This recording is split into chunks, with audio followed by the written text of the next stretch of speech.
In 1902, a Norwegian whaling vessel hunting in the North Pacific claimed to have struck something that fought back with the fury of a Leviathan. Captain Eriksen's log described a creature longer than their ship, with a neck that rose like a mast and flippers that could crush a boat. They brought back photographs, but the Admiralty buried the report. What they pulled from those dark waters should have stayed there. So, before we continue, make sure you subscribe and let us know where you're watching from. Thanks. I was third mate aboard the Njord when we left Bergen in March of 1902. Our captain, Olav Eriksen, had hunned the Arctic waters for 20 years and knew the ice like a man knows his own hands. We carried 12 harpoons, 3 boats, and powder enough for a long season. The crew numbered 18, all told. Hard men who could work a line in a gale and sleep standing against a mast. Our ship was built for the hunt. Oak planking 2 hands thick, ribs of iron, and a bow reinforced with steel bands. The harpoon gun mounted forward could drive a shaft through a whale's heart at 50 yards. Magnus Larsen served as gunner and kept the weapon clean as his own rifle.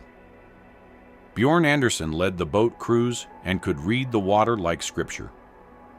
Father Nordahl carried a small Bible and the blessing for men who worked where God's hand grew thin. We sailed north past the Faroe Islands into waters that showed on few charts. The ice pack had broken early that year, leaving channels where none should be. The water ran black between the floes, and the air carried a taste of metal that stung the nose. We saw a few birds, though the season should have brought them in clouds. On the 10th day, we sighted our first whale, a bull sperm, long and scarred, feeding in a patch of calm water. Eriksen ordered the boats lowered. I took the steering oar in the second boat with Andersen at the bow and 4 men at the sweeps. The water was still enough to hear our breathing. We closed to 30 yards before the whale sounded. It dove clean with barely a ripple, and we waited with harpoons ready. The line ran out slow and steady, marking the creature's path below. Then it stopped. The water stayed flat. We pulled the line, and it came up light. No weight, no struggle. The harpoon rose to the surface, with the head bent at an angle that should have been impossible. The iron was twisted like wire. Andersen hefted the bent shaft and shook his head. "No whale does this," he said. The metal was scored with deep grooves, as if filed by something harder than tooth or bone. We searched the water for sign of the animal, but saw only empty sea. That night, we heard sounds from below the hull. Not the knock of ice or the scrape of kelp. A rhythmic tapping, slow and deliberate, that traveled the length of the keel from bow to stern. The next morning brought fog thick as wool. We drifted in a pocket of clear water, surrounded by walls of gray. The surface lay smooth as glass, broken only by the slow circle of our wake. Through the fog came a sound, like the breath of a great bellows, deep and regular. It echoed off the water without direction. Larsen stood by the harpoon gun and tested the elevation. "Something moves out there," he said. "Something large." The breathing continued at measured intervals, never closer, never farther. We strained to see through the fog, but it held like a curtain around us. When the mist lifted near noon, we found ourselves in a bay of clear water bordered by ice walls on 3 sides. The water was deeper than our lead could find, running dark blue that seemed almost black. At the center of the bay, something broke the surface.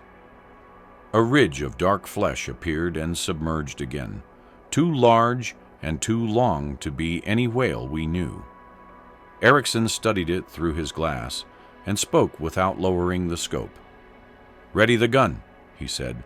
"Whatever it is, we take it clean." Larsen primed the charge and loaded a heavy harpoon with a double-barbed head.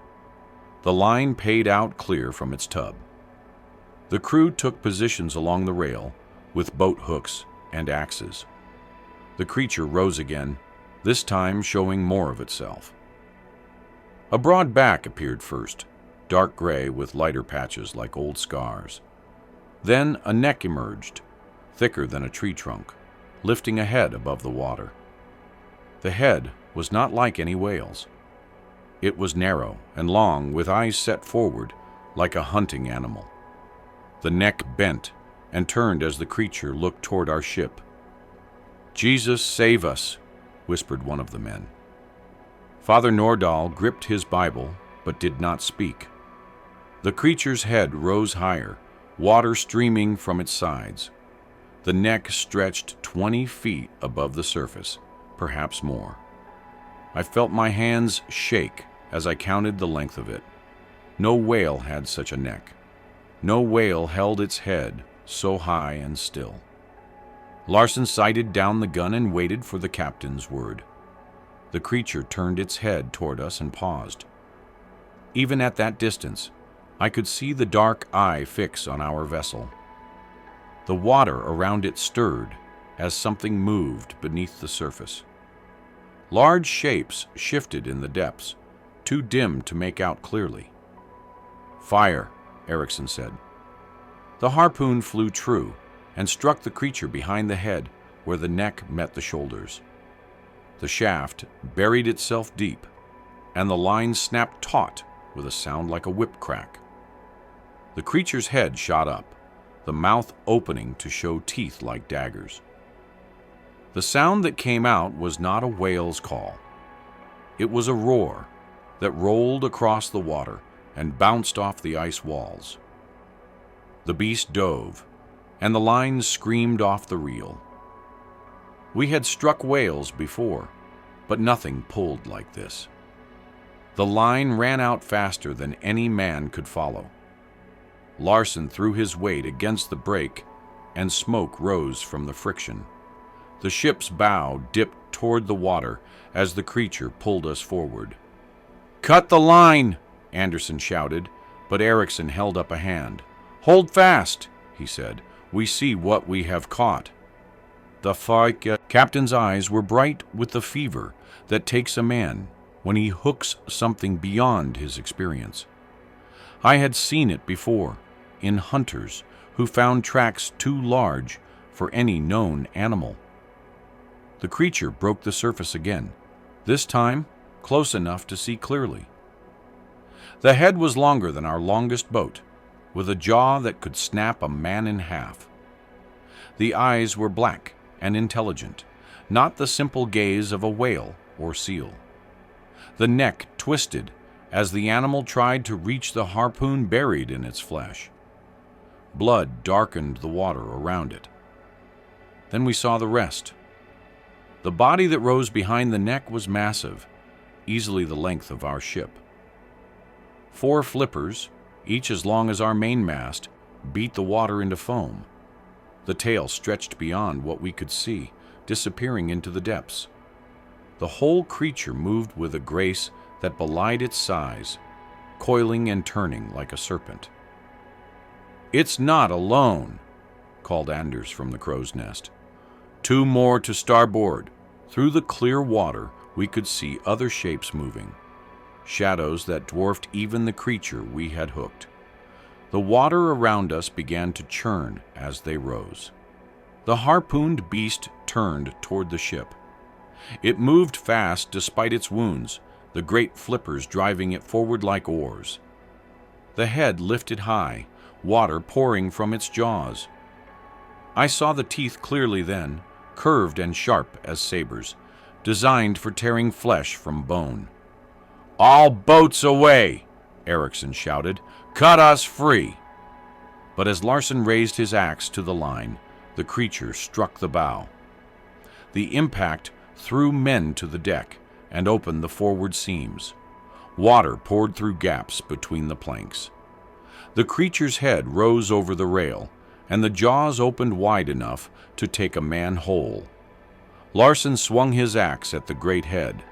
The blade bit deep below the eye, and black blood sprayed across the deck.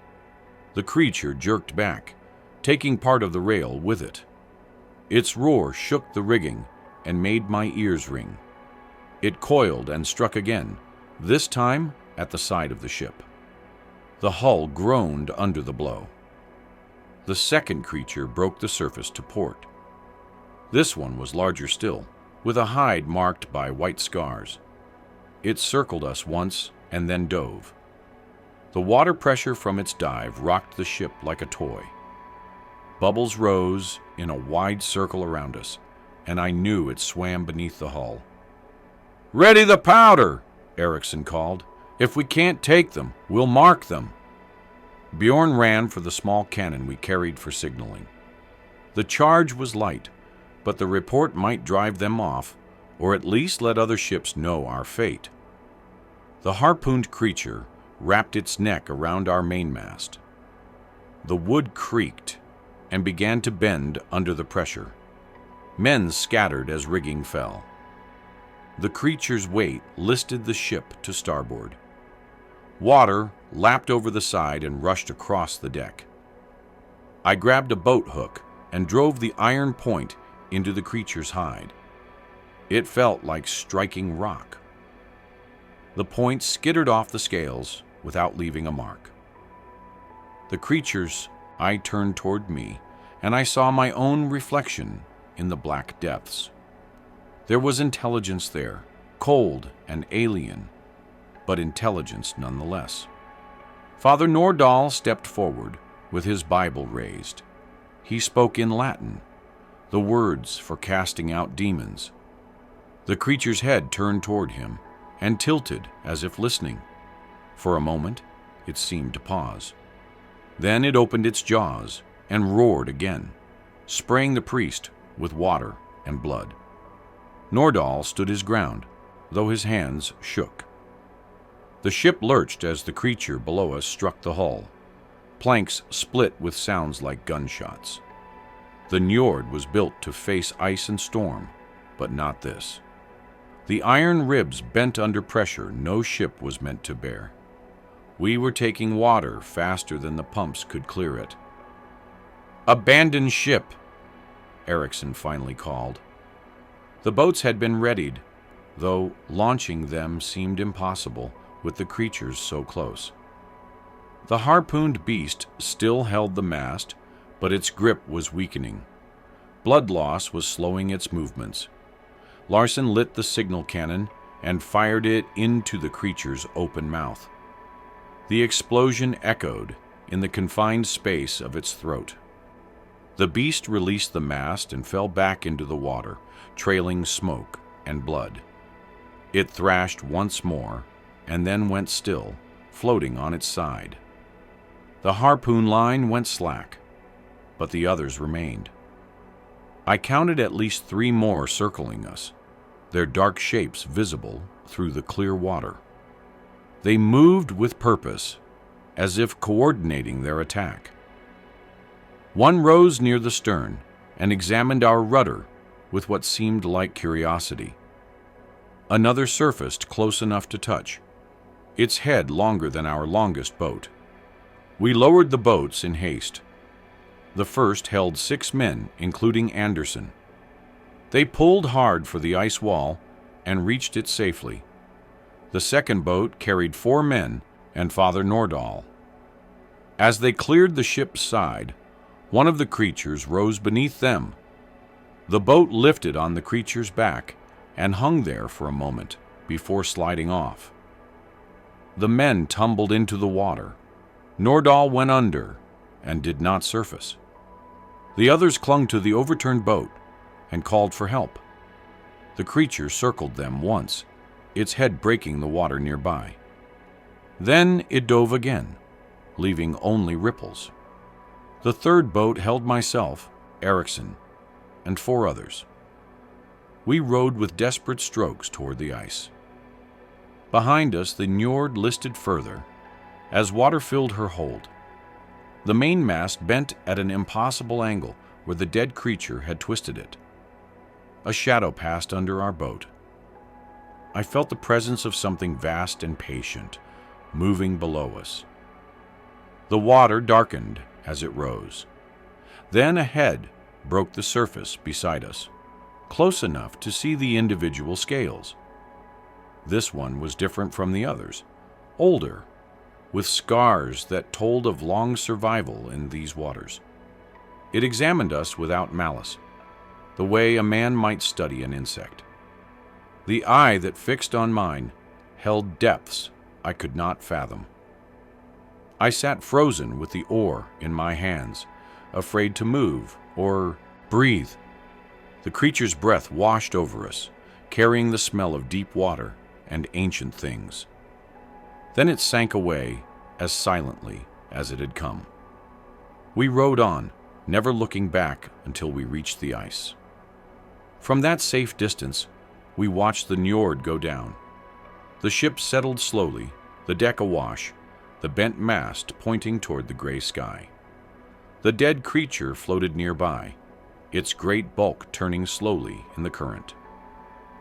We were rescued 2 days later by a Danish sealer who heard our signal fire. Captain Hendriksen was skeptical when we told our story, but he allowed us passage to Hammerfest. Eriksen had saved his logbook and the photographic plates from the cabin. The images showed the creatures clearly, though the scale was hard to judge without reference. At Hammerfest, Eriksen reported our encounter to the Maritime Authority. The official listened without comment and filed the report. Within a week, representatives from the Naval Ministry arrived and confiscated all our materials. They interviewed each survivor separately and made it clear that discretion would serve us better than publicity. The photographs vanished into government files. The logbook was declared classified. We were each given a sum of money and warned against speaking of what we had seen. The official report listed the Njord as lost to ice damage in a spring storm. No mention was made of the creatures. But I know what we saw in that hidden bay. I know what pulled our ship down and watched us with eyes older than any whale's. In the deep waters of the Arctic, things still move that were old when the ice first formed. They have learned to avoid men and ships, but they remember us. And sometimes, when the conditions are right and the fog lifts at the proper moment, they let themselves be seen. The Navy buried our story, but they couldn't bury the truth. Somewhere in their files, the photographs wait.